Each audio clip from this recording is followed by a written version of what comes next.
Welcome to Toffee TV. My three things from Everton 0, Sheffield United 1 at Goodison Park. Another horrific home performance by Everton, resulting in our 9th home defeat of the season. One victory since December the 20th at Goodison Park for Everton.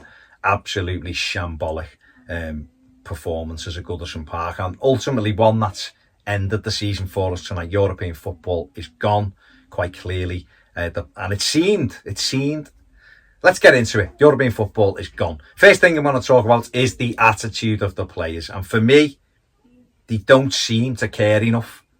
There's no accountability, I don't think, on the pitch from them players. When everything's good, they look like good footballers. But the minute there's a little bit of adversity, it goes.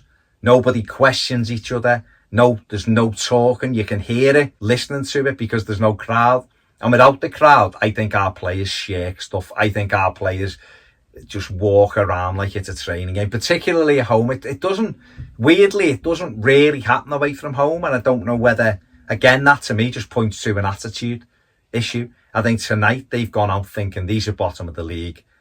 They're relegated. They've done nothing away from home. We can do this. We can beat them without...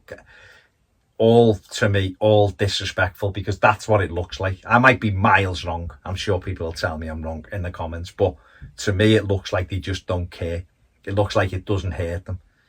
You know, any one of us who've played football in any team at any level, when you know what you have to do and there's a prize there, you go and give it your absolute all. Those Sheffield United players left everything on the pitch tonight. They're relegated. They got nothing to play for. They're down. And yet they were throwing themselves in the way of shots. They were working hard. They were getting in our faces. They were congratulating each other when there was a block. The goalkeeper celebrating saves. The man-to-man, making sure they talk. They're in the referee's face. Ours are wandering round. Even when there was a late challenge on Luca Dean, nobody went over. Nobody was in anyone's face. Nobody was in Basham's face or John Moss's ear. Nobody. And yet them. You know, James pushes Basham over, and there's a couple of them having a go at him and all that. There's nothing there from us.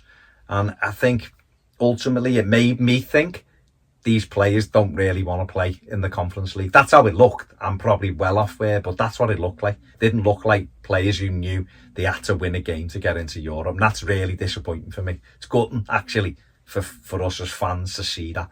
Second thing I'm going to talk about is the job the manager's got on this summer, because for me it's huge. I think, like I've said in my match reaction, when things are going well, or I might have said it then, when things are going well, they look like there's a semblance of a good side here, or a basis. We know that there needs to be changes, but this summer it's blindingly obvious, absolutely blindingly obvious what Everton need this summer. There's no way, I've said it before, and I hope this is quite clear, there is no way Everton can get it wrong this summer. None. Because it isn't about tinkering. It's in your face. It's pace. It's power. It's mobility. It's all it. That's all they need to focus on this summer. And they can't get it wrong. There's no way Marcel Brands can get that wrong this summer. None. Other summers he might have been trying to do different things and looking for pieces to put here. It's so easy this summer for Everton's recruitment. Power, pace, mobility. Go and get it in abundance, because we haven't got it. And the minute we come up against any team that can actually run, we're second best to everything. The more organised. We look clueless. We need it. We're linked with Moussa Diaby over the weekend. Absolutely what we need. Quick as anything. Scores goals, creates chances, can get in round the back. Leon Bailey, someone I love, plays in the same side. I'd love the both of them. It's not going to happen. But one or the other would be fantastic and very smart business for Everton Football Club. Go and get Papi Sarr from Mets or Anguissa from Fulham, team that's been relegated, to give us that extra run and power in midfield. Sarr would be better. He's younger, can score goals, and is on the up. But Anguissa's a good player, only 25. Go and get him. Go and get a right back. Baku from Wolfsburg, if we can't get Max Aaron, someone who can get up and down, give us width, create chances, because this team doesn't have anything extra. It hasn't got extra gear. It hasn't got anything. And then go and get a centre forward who can put pressure on Dominic Calvert-Lewin, or you can take Richarlison out the side for someone like Hwang. who not had a good season at Leipzig, but is pressing, brilliant pressure, scored a lot of goals for Salzburg. He hasn't had a great time, like I said, at Leipzig, but works hard, will score a goal, got a goal in him, or go and get Terem Moffi from Lorient in France, someone like that, Edouard at Celtic, someone who can really put pressure on the other two, because there's nothing there. When you're looking at that bench, there's nothing. And that's just for starters. And then can we sell a few and maybe bring another one in just to bulk the squad out? Because there's no options for Everton. There's no one different. The bench is the same as the first team in terms of slow and no mobility. So that needs changing. Carlo and Brands have got a big job and they have to do it and have to get it right this summer, most definitely. Otherwise, what can we do? And the third person I'm going to talk about is Jordan Pickford, because I know people are very quick, I think, to jump on Pickford when he's made mistakes. And listen, right, he's been criticised, and rightly so at times. He hasn't been good enough. His head hasn't been on it. He's made errors that he should do better with. But for me, since he come back for the derby, he's been sensational.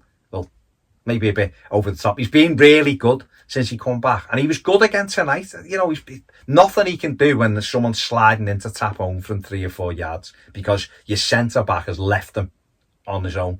But I've really kind of encouraged by Pickford's form of late. I think his kicking's been really good. I think he looks nice and calm. I'm not saying he's going to become the best goalie in the world, but I think he's been one of the plus points of late.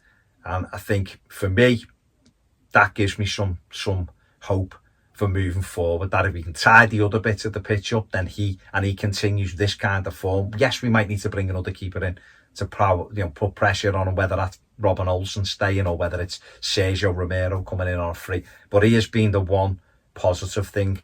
I think he's done really well of late. Made some good saves. Made a good save tonight to keep it at 1-0 to Sheffield United. It could have been even worse.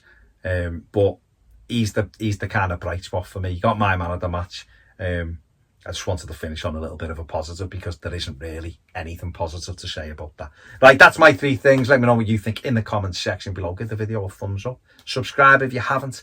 And if you want more videos, why not become a patron? Enjoy the rest of your weekend if you can. See you later.